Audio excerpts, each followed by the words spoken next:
सत श्री अकाल। आज हम इस शब्द पे विचार करेंगे। आषाढ़ तपंदा तिस लगे, हर ना हो न जिन्ना पास।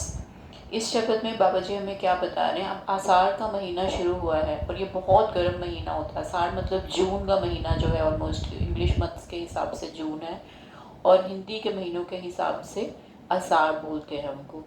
तो आषाढ़ तपंदा मतलब तप रहा है वो महीना, मतलब इतनी गर्मी है इस महीने में, तो ये उसको लगती है जिसके पास प्रभु का नाम नहीं होता। आषाढ़ तपंदा तिस लगे, हर नाहो न चिन्ना पास। जग जीवन पुरख त्याग के, मानस संधि आस।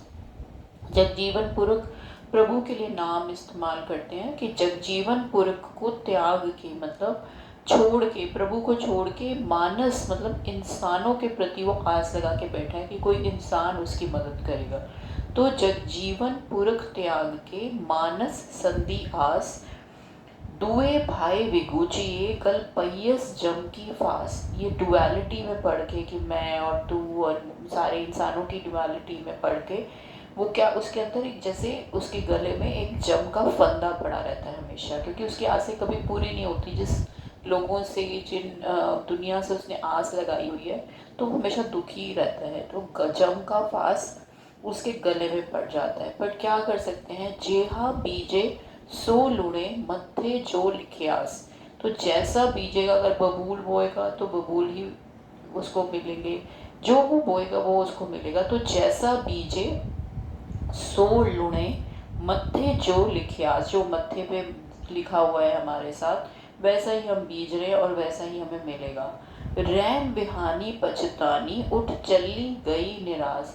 रैन इस रात्रि, इस जो हम जीवन यात्रा करने आए हैं, वो एक रात की तरह उसको कंपेयर किया गया कि ये रैन बीत जाएगी और फिर बाद में तू पछताएगा ये कि वेस्ट कर दिया हमने अपना जीवन।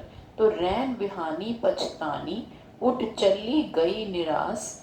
जिनको साधु बेटिए, सो दरगे होए खलास। जिसको साधु मिल जाता है, मतलब नाम जपने वाला मिल जाता है, वो दरगे में परवान, मतलब प्रभु के दर पे परवान हो जाते हैं। कर कृपा प्रभ आपनी, तेरे दर्शन हुए प्यास।